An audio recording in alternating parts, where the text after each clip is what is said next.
Bom dia a todos. Em nome do diretor-geral da Emerge, desembargador Caetano Fonseca Costa, gostaria de dar as boas-vindas. É um prazer recebê-los para um evento dessa importância. Estaremos aqui reunidos para ouvir um dos maiores, das maiores autoridades nesse tema do direito probatório. Mas antes, vamos escutar o nosso presidente do Tribunal de Justiça do Estado do Rio de Janeiro, que vai tecer algumas considerações iniciais. Pois não, bom dia a todos e a todas. Eu queria dizer inicialmente que é uma honra para a Escola da Magistratura receber um professor da envergadura de Paulo Sousa Mendes, da Universidade de Lisboa. Eu dizia a ele que ele se sente em casa, ele já esteve aqui conosco em outras oportunidades e volta aqui num seminário promovido pela nossa Emerge, mais uma vez, Dr. Casara, professor Geraldo Prado, colegas da mesa, do plenário, mais uma vez a Emerge numa atividade de ponta, trazendo esse tema que vive com os temas jurídicos em geral em constante processo de atualização, principalmente com as inflexões do direito constitucional, professor Sousa Mendes, que acredito que tanto em Portugal aconteça o mesmo. No Brasil, nós temos uma inflexão muito grande sobre todas as disciplinas da área jurídica do direito constitucional, quer dizer, a constitucionalização das diversas áreas do direito, por ser a carta maior, a carta de princípios, né, onde se assentam os postulados fundamentais, não só do regime democrático, como da República. De maneira que é um prazer muito grande. Eu até me excuso com todos os presentes, que eu tenho uma agenda no gabinete às 11 horas, já me desculpei com o professor Paulo Sousa Mendes e com os demais colegas, não poderei ficar até o final da exposição, mas fiz questão de estar aqui para que o Tribunal de Justiça, mais uma vez, irmanado com a Emerge é um corpo e uma alma integrante, né, faz parte do espírito integrante do Tribunal de Justiça, e o tribunal se sente irmanado em mais essa atividade de ponta da Emerge. É uma honra, realmente, professor Sousa Mendes, recebê-lo, tê-lo aqui conosco mais uma vez para ministrar as suas lições, que nós certamente guardaremos conosco nos nossos espíritos, no nosso pensamento jurídico e na visão social do direito, que é a que hoje todos temos que guardar como patrimônio praticamente da humanidade. De maneira que é um prazer, uma satisfação, uma alegria muito grande receber uma figura da projeção do professor Paulo Sousa Mendes para nos falar sobre um tema tão importante quanto o direito probatório, que é parte integrante, né, do direito constitucional de ação, parte integrante relevantíssima do direito constitucional de ação, como não poderia deixar de ser, recebê-lo aqui, pedir que ele se sinta efetivamente entre os nossos. Ele é um dos nossos, é um professor da nossa pátria irmã, da nossa pátria mãe, não é? Mãe e, ao mesmo tempo, irmã, e vem aqui trazer esse aporte do seu conhecimento, da sua visão crítica sobre a atualidade do direito probatório, e nós estamos aqui, professor, para ouvi-lo com atenção, para ter o prazer, a satisfação, a alegria de tê-lo conosco mais uma vez e ouvi-lo ministrar as suas lições, que calarão fundo nos nossos espíritos, no nosso pensamento, certamente. É com muita alegria e por uma deferência do Dr. Rubens Casara, que preside a abertura do seminário, porque o desembargador Caetano vai chegar, mas ainda não teve oportunidade aí de estar conosco neste momento, e o professor Rubens Casara é quem preside a abertura do nosso seminário, e por uma deferência especial de Sua Excelência, eu pude dirigir aos senhores uma palavra inicial de uma grande expectativa, mais do que expectativa, desembargador Geraldo Prado, professor Vitor, todos os companheiros da mesa, mais do que expectativa, uma certeza de que teremos um aporte de significativos conhecimentos, significativa matéria para recolhermos para o nosso espírito, para o nosso pensamento crítico em torno dessa importante área do direito probatório. Eu agradeço ao professor Casara a deferência de, como presidente do tribunal, ter a honra de abrir um seminário em que temos uma figura da estatura, da dimensão do professor Paulo Sousa Mendes, para nos ministrar as lições que certamente guardaremos conosco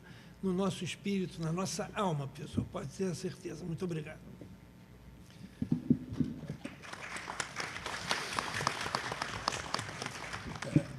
Nós da Emerge que agradecemos as palavras do desembargador Luiz Fernando, que está presidente do tribunal, mas é professor de processo civil, conhecedor do tema, e essas palavras iniciais dão bem a ideia da importância desse evento para a gente aqui do Tribunal de Justiça, um tema que tem sido tão mal tratado e que merece a nossa atenção. Sem mais delongas, gostaria de chamar para falar o professor Paulo de Souza Mendes, que é por todos conhecido, mas como que o cerimonial me passou um longo currículo, eu vou tentar resumir na medida do possível. É mestre e doutor em Direito, é professor associado da Faculdade de Direito da Universidade de Lisboa, foi integrante do Conselho de Unidade de Missão para a Reforma Penal durante os anos de 2005 e 2007. Também integrou a Comissão do Mercado de Valores Mobiliários de 1998 a 2006. É um dos grandes intelectuais portugueses que tem se dedicado a esse tema do direito probatório. Professor, sem mais delongas, eu agradeço a presença. É uma honra para a gente estar com o senhor aqui.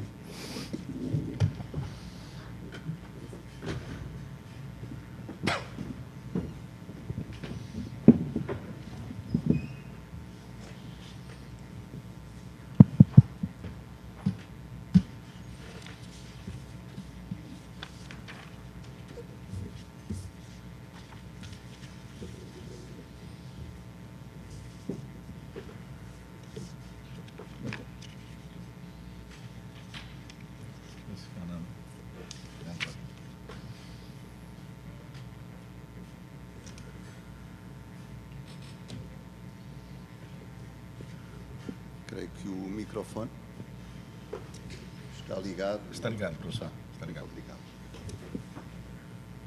Gostaria de começar por saudar o senhor desembargador Luís Fernando Ribeiro de Carvalho, presidente do Tribunal de Justiça do Estado do Rio de Janeiro, que me dá a enorme honra de não só presidir estes trabalhos, como também estar presente. Muito agradeço. O Sr. Dr. Rubens Casara, juiz, membro do Conselho Consultivo da EMER, o diretor-geral da EMER, o desembargador Caetano da Fonseca e Costa, que também meus cumprimentos e agradecimentos. O meu querido amigo, o Sr. Professor Dr. Geraldo Prado, por quem, para além da amizade, nutro desde há muitos anos grande admiração científica, e os meus colegas palestrantes, o Sr. Professor Dr. Vítor de Paula Ramos, que tive o prazer de conhecer pessoalmente e que deu-me o gosto, mas também um pouco o castigo de, durante a noite de hoje, ter tido a ocasião de ler a sua monografia excelente sobre este tema, sendo seguramente uma oportunidade também para debatermos. Ouve-se melhor agora? Perfeito.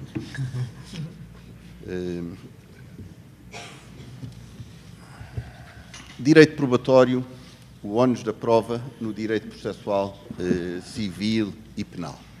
É este o tema que me sugeriram que abordasse.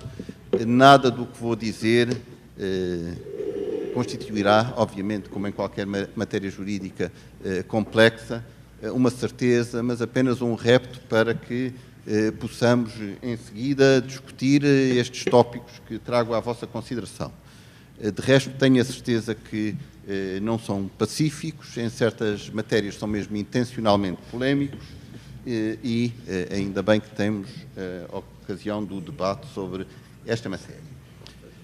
Realmente, a prova é um dos mais difíceis problemas do processo, quer civil, quer penal. É um dos temas mais difíceis do direito processual em particular, e é um dos temas talvez mais desprezados, sobretudo no domínio do direito da tradição romano-germânica. E o tema do ónus da prova acrescenta uma especial complexidade ao tema da prova. A tese que vou procurar aqui defender hoje é que o ónus da prova não é um conceito jurídico, mas pertence à própria natureza da disputa retórica. E, portanto, desse ponto de vista, esta tese também vale um pouco como uma provocação ao debate. O ónus da prova aparece em igual medida no processo civil e no processo penal. Porquê? Porque ambos são modalidades de disputa retórica antes mesmo de serem formas jurídicas. Por isso, adianto desde já que não considero correta a tese de que não há ónus da prova no processo penal, mas só no processo civil.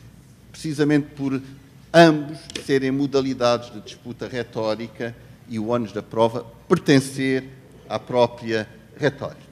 Aproveito aqui para citar um filósofo português já falecido, que dedicou grande parte da sua obra no terreno da filosofia ao problema da prova, aproveitando aqui um dos trechos de uma monografia que se chama precisamente Provas, na qual, não sendo um jurista, mas um puro filósofo, dizia que no modelo acusatório, ou se quisermos, usando um neologismo importado do direito norte-americano ou inglês, no modelo adversarial, o processo é uma argumentação racional contraditória que se inspirou nos procedimentos retóricos da prova e que, por seu turno, os marcou também. A teoria das presunções e do onus probandi intervém também em toda a controvérsia e orienta, em parte, a recepção das hipóteses científicas. Encontramos-la em Leibniz, amplamente elaborada também pelo direito romano e canónico. Ela acha-se já implícita no livro 8º dos Tópicos de Aristóteles, respectivamente para o ónus do proponente e do oponente. Por fim, o processo articula-se com o estabelecimento e a avaliação neutra, imparcial do facto, que também representa uma exigência epistemológica fundamental. Portanto, segundo Fernando Gil, o ónus da prova é parte integrante dos procedimentos retóricos da prova, que influenciou o próprio direito e também os procedimentos da ciência. Eu só conseguirei demonstrar esta tese depois de tratar de alguns problemas jurídicos da prova. E, portanto, permitir-me-ão que comece por dar definições de prova, falar da medida da prova, ou standard, falar do objeto da prova, dos modelos de prova, da fundamentação das decisões de facto e das presunções judiciais. E só depois dedicarei o essencial da minha conferência à questão do ónus da prova no processo civil e no processo penal. Definições de prova, apenas duas. Há muitas mais, mas apenas estas relevam neste contexto.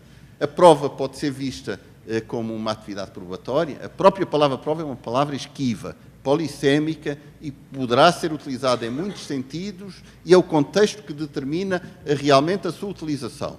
Mas se quisermos fixar estipulativamente alguns sentidos, a prova pode ser vista como uma atividade e, desse ponto de vista, é o esforço metódico através do qual são demonstrados os fatos juridicamente relevantes, mas também pode ser vista como um resultado, o resultado dessa atividade probatória, em que então é a motivação da convicção da entidade decisória acerca da ocorrência dos fatos relevantes, contanto que essa motivação se conforme com os elementos adquiridos representativamente no processo e respeite as regras da experiência, as leis científicas e os princípios da lógica. Vou utilizar a prova nestes dois sentidos, fundamentalmente, mas também em alguns outros. Estas duas definições serviram para dizer que a atividade probatória pertence às partes, não obstante os poderes de investigação que competem à entidade decisória, se for o caso. Este é um dos temas mais polémicos que terei seguramente oportunidade de discutir com o professor Vítor de Paula Ramos, com a sua tese de que há um direito fundamental à prova que também se articula com este dever de provar por parte do juiz, quer no processo penal, quer até no processo civil, designadamente no novo Código de Processo Civil brasileiro, que entrará em breve em vigor. Mas também devo dizer que este é um tema polémico.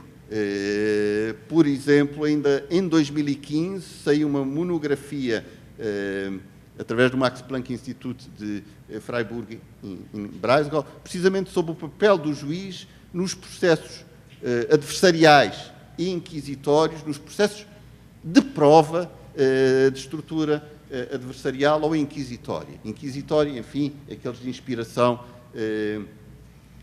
europeia continental. O resultado da atividade probatória pertence exclusivamente à entidade decisória, ou seja, o julgador é que prova. As partes não provam deste ponto de vista nada. Bom, começo então por falar um pouco de medida da prova, aquilo que os anglo-saxões designam por standard de prova. E dando um caso, eu acho que em direito, sendo uma modalidade de raciocínio prático, não há melhor maneira de apresentar as dificuldades que não seja através dos casos. E esta discussão, em primeiro lugar, da medida da prova, do meu ponto de vista, é essencial para esclarecer algumas das discussões que, em direitos como o brasileiro ou o português, aparecem localizadas no contexto do ónus da prova e, a meu ver, mal, porque são problemas de medida da prova. Há um caso muito famoso, um caso fundador desta discussão, que é o caso Summers versus Tice, do Supreme Court da Califórnia de 1948, em que 3 indivíduos combinaram uma caçada às codornizes e colocaram-se no terreno na situação que correspondia a uma espécie de triângulo imaginário. Cada um dos réus, depois numa demanda judicial, ou seja, Simonsen e Tice, causou ferimentos no outro caçador, seu amigo Summers, porque ele estava localizado no cimo de uma pequena colina e os seus amigos dispararam em simultâneo para cima da cabeça dele, na altura em que levantou voo uma codorniz à altura de 1 metro ou 2. Usando munições de chumbo, a vítima foi atingida na zona da